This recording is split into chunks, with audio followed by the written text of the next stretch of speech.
Hello, friends. Today marks a special day in the Dharmadas and Nirmala garden.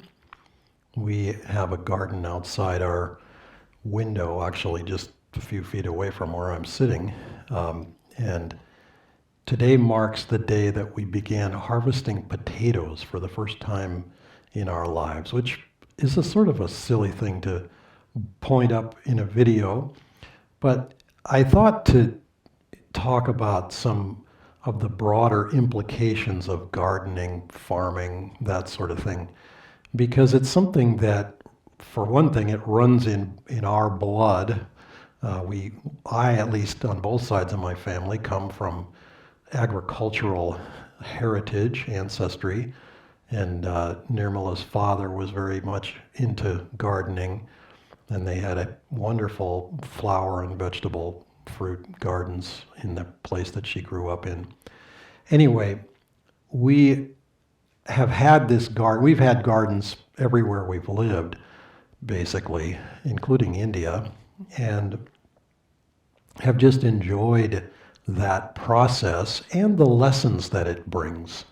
And we've explored in our own lives kind of the meaning behind Yogananda's statement or strong suggestion, grow your own food.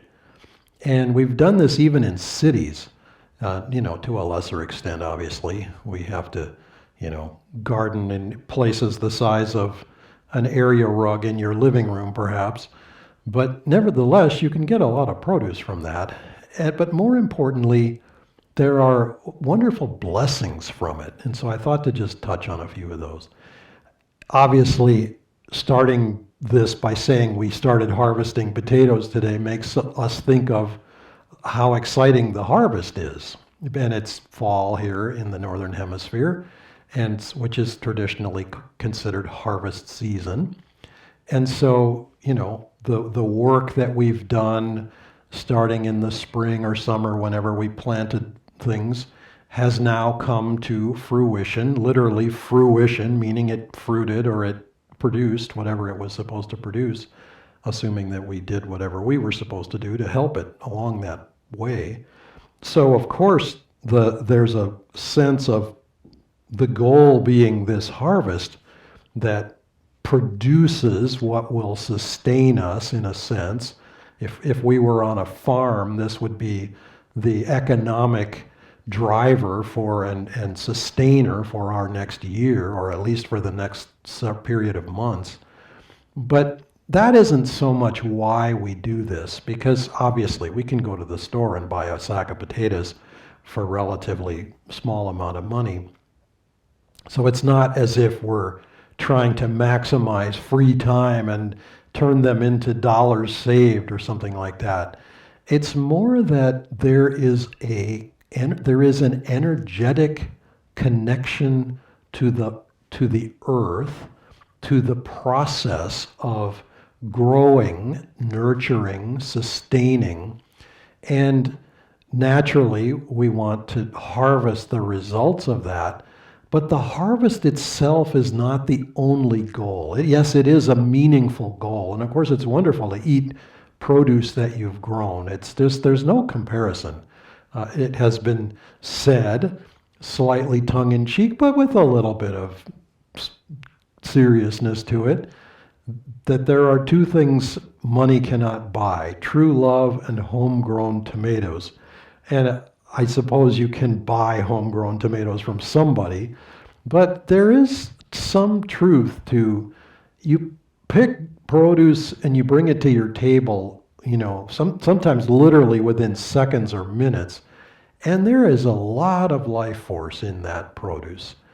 And perhaps more importantly than the sort of physical life force, if you will, if there is such a thing, there is the energetic life force, which is to say, the life force of all the effort and consciousness and attention that has been given to those plants. And furthermore, after the harvest is not the end. It's not as if it's all leading up to this harvest, and then, okay, well, then that's it. It just, the whole process stops at that point. Because actually, the harvest, in a sense, is actually the beginning of another process. And that process is just now getting started for us, which is we prepare the soil, we prepare the garden for the winter, for the fallow season, perhaps, although we can still grow certain things even in the winter here in Sacramento. But it's important in our lives to realize that even when we have achieved a meaningful goal, a deeply important dream has now come into manifestation in our lives, that too, it may look like an end point, but it's actually yet another beginning. And there's a beautiful line in one of Swamiji's songs called Blessed the Life, in which Swamiji says, through the words of the song, say, all the gains for, I'll just start the verse. Blessed the life, blessed the heart, open to his love. All the gains, all the wealth for which men ever seek, all the beauty ever dreamed, all the gains for which men sigh and moan will be harvested in God alone. Blessed the life, blessed the heart open to his love. And if you think of that, all the gains for which men sigh and moan, it's like people yearn for this outward achievement, then they have it, and then it's almost like they don't know what to do with it, because the harvester, the gardener, the farmer who really knows the life cycle of the garden, the farm, knows that end point, that harvest, now needs to be dealt with. The produce needs to be processed or sold or, consumed or whatever. But the garden itself now needs attention as well, because it has done its work, and now it needs to be put to rest. It needs to be fed something that will nurture it over the winter in preparation for next year. And so in our lives also, when we've achieved some brilliant, wonderful thing, we also have to realize that it's the beginning of the next step. And if we think of it as this stopping point and we don't know where to go, then it's like it sort of goes down to zero. Our energy goes back to zero, and it doesn't, we aren't able to kind of make the next step. So look for the next step and take as an example the wonderful gardener who knows that life cycle and is never in a rush. I'm reminded of working with Nayaswami Jaya in the construction trades many, many years ago, now 40 years ago. And I remember being impressed by a lot of different things in his work ethic. One was that his flow was just simply steady all the time.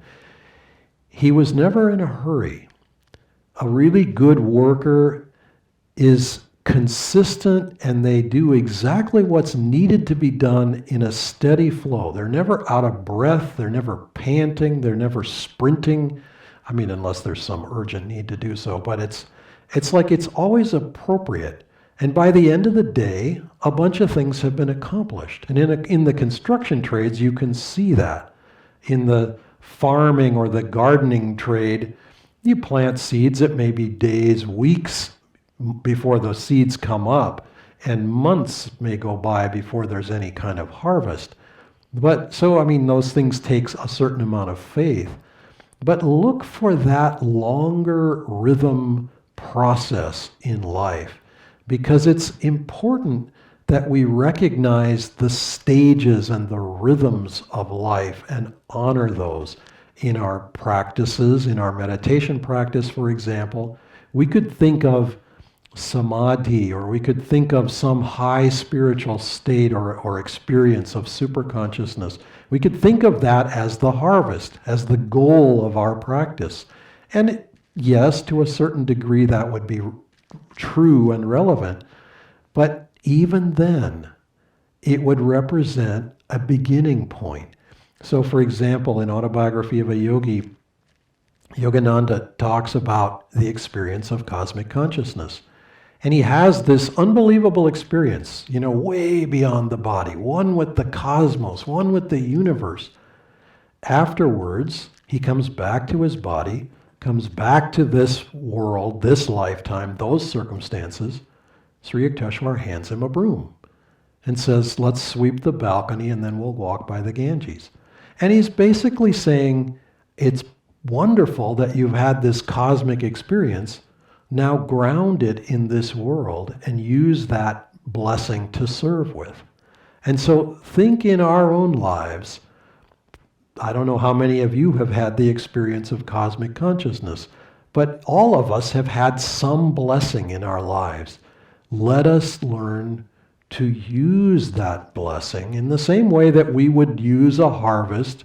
We might give some of the tomatoes to the neighbors. We might, make something with them, etc., etc. Whatever it may be, let us use the energy that we've been blessed to use in our lives, however it manifests, and use it to serve a greater humanity, a greater cause, a greater reality than the individuality of our own lives.